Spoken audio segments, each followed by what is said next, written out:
Good morning, everyone. Bonjour tout le monde. Welcome to Kananaskis and the 2025 G7 Leaders Summit. I'm pleased all leaders are here, honored by your presence. In my home province, Alberta, in the heart of the Canadian Rockies, I'd note that we are also meeting on Treaty 7 territory. These are the traditional lands of the Blackfoot Confederacy, the Stoney Nakoda Nations, and the Tsuut'ina First Nations. And we're gathering at one of those turning points in history. I think we all recognize that turning point where the world looks to this table for leadership. 50 years ago in France, a group of leading industrial nations got together in the face of global economic and financial crisis. The end of the international monetary system is known. Stagflation threatening, challenges in the Middle East, geopolitical challenges in the Middle East. And it was the frank, informal discussions around that table in Rambouillet that led to a long period of decisions and prosperity at that time. Alors, nous avons la chance.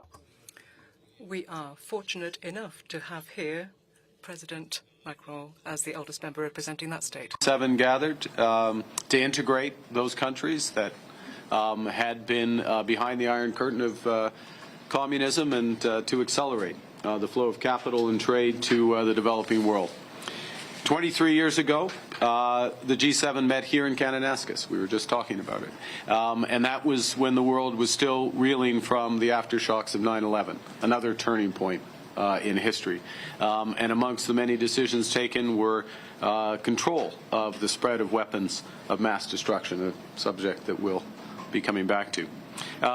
So as I said, we're meeting at one of those hinge moments, those turning points in history. The world's more divided and dangerous. Hostile states and terrorists have expanded their capabilities and their reach, threatening global security in our local communities. Global commerce, energy systems, even intelligence are all being rewired. As G7 member states, we have the opportunity to shape tomorrow's world. A world that is more safe, more prosperous, more fair, and more free. However, the G7 must adapt in order to fulfill its mission. A strategy. We have to change with the times and to build a better world. And some of you, such as you, Mr. President, have anticipated these massive changes and are taking bold measures to address them.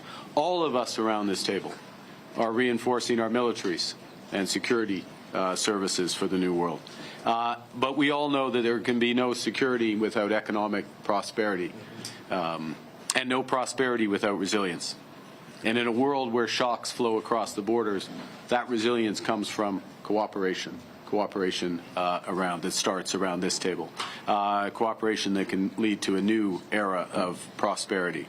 Energy security and critical minerals, artificial intelligence, quantum, combating human smuggling and transnational repression. So we will have open, frank discussions over the course of the next 2 days.